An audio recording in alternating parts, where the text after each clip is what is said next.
Spanish colonization, oldest higher education established this era. We have institutions. Colegio de San Ignacio, first school and college for boys. Second, Ildefonso, established in Cebu in 1595. Third is the Escuela Pia, renamed into Ateneo Municipal, then Ateneo de Manila University in 1589.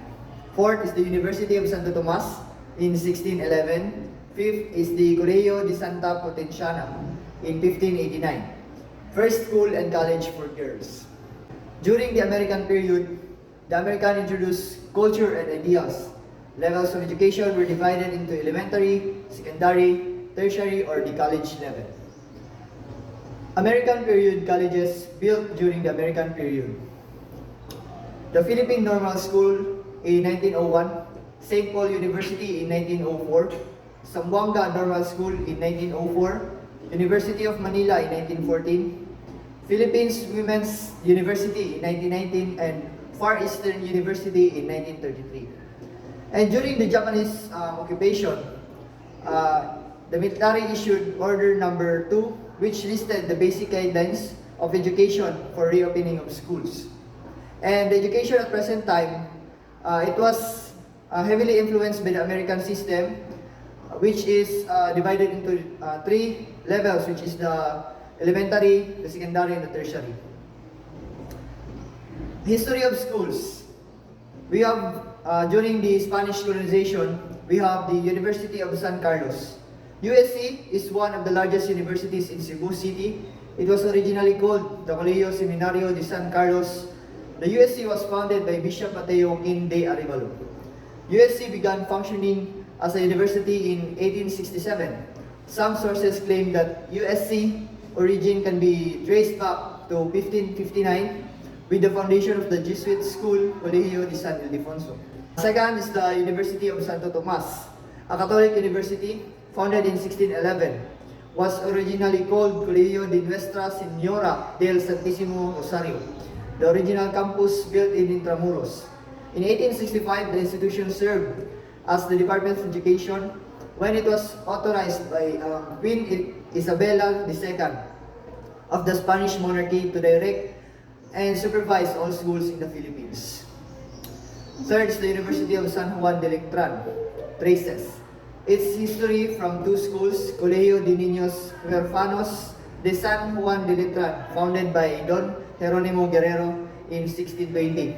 Also, Colegio de Huerfanos de San Pedro y San Pablo, established by Brother Diego de Santa Maria.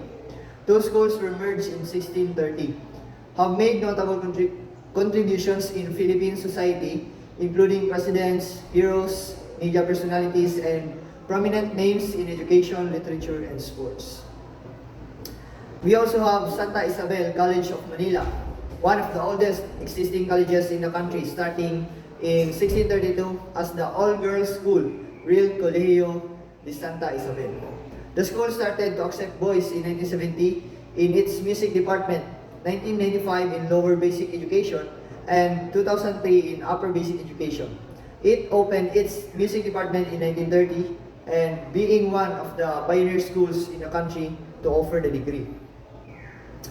We also have Santa Catalina College, founded in 1706 as Colegio de Santa Catalina, can be dated as early as 1969, which was a covenant for Spanish women with the establishment of Beaterio de Santa Catalina was destroyed during World War II along with other institutions built during the Spanish era, transferred from its old Intramuros site to Ligabda Street, Manila. We also have Ateneo de Manila, founded in 1859 by the Spanish Jesuits as the public primary school Escuela Municipal in Intramuros, Manila, changed its name to Ateneo de Manila when the Americans came to the Philippines. Moved from its old campus in Intramuros to its current Loyola Heights, Quezon City location, known as the home of the Blue Eagles. Also, we have Concordia College, founded in 1868 by Doña Margarita Rojas de Ayala, has a connection to Sarizal where his sisters Saturnina, Olympia, and Soledad graduated, and the place where he met Leonor Rivera, also known as Colegio de la Immaculada and Concepcion de la Concordia. Lastly, we have the St. Mary's College, established in 1684 as Beaterio de la Compañía de Jesus. In 1939, the Beatero was renamed to St. Mary's College from an exclusive all-girls school to a co-educational institution. Started accepting boys to its student body after the war. Distilleria Limtuaco in 1850, a merchant family from China led by Limtuaco, sailed to the Philippines. 2 years later, they opened a shop in Binondo that sold medicinal wine that was said to improve one's stamina. The conclusions, known as Shoktong, became so popular that it became the term for any type of medicinal wine. Despite the turmoil brought the Philippines revolution, the World War II, Distilleria Limtuaco emerged from the ashes of war. It modernized its facilities and introduced newer brews to the public. Currently, Distilleria Limtuaco is serving a wide range of drinks to the Filipino market under the supervision of Olivia Limpiao, being a fifth generation of the master blenders who brought the conclusions to the country. Ayala Corporation Makati will not be as prosperous as now without Ayala Corporation, but a lot of people didn't know that the company has been existing a long time before they became a multi-billion conglomerate. Fresh off the boat from a small town called Ayala in Spain, Antonio de Ayala teamed up with Domingo Rojas to establish a house that would venture into agriculture, manufacturing, trading, mining, and distillery. Eventually, the partnership expanded into creating bridges, offering tramway service, among others. After World War II, the company grew bigger and diversified its investments.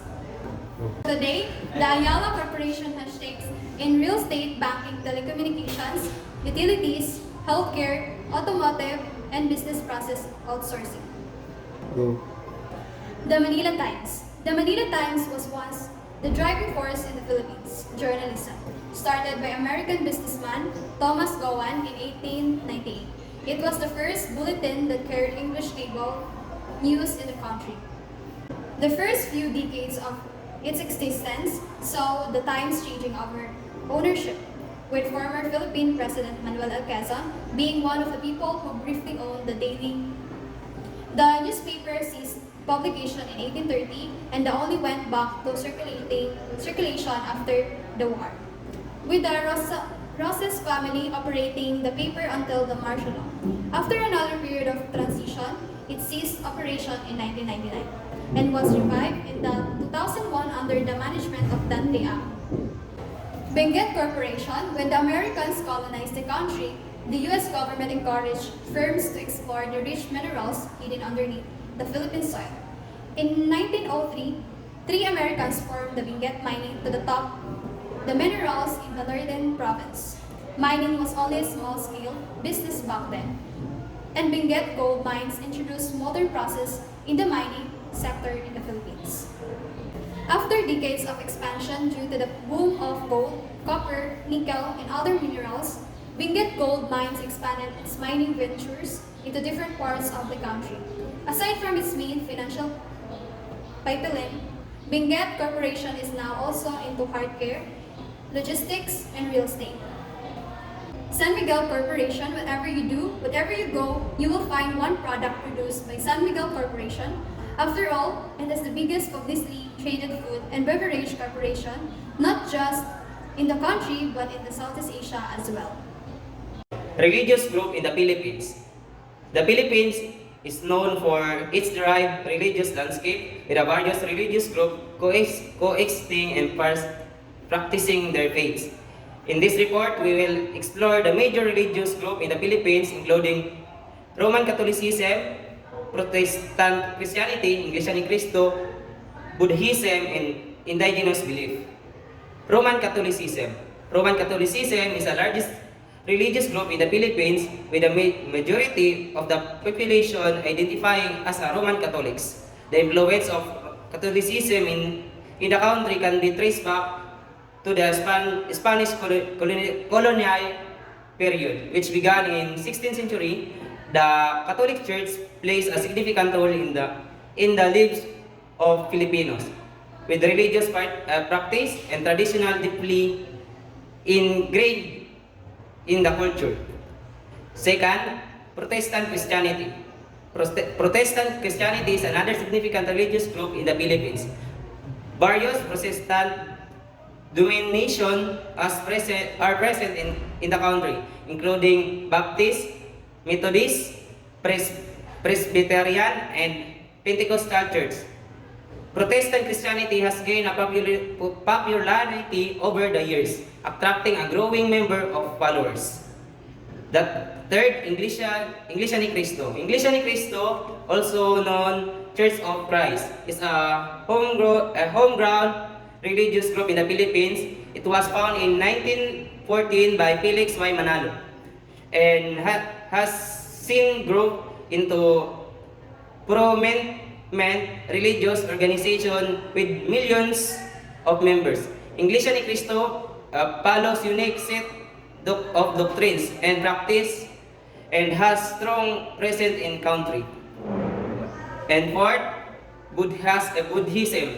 Buddhism has a small but not a notable presence in the Philippines. It is a primarily practiced by the Filipino and Chinese community, our same indigenous group. Buddhist temples can be found in certain areas, serving as a place of worship and meditation for Buddhist followers.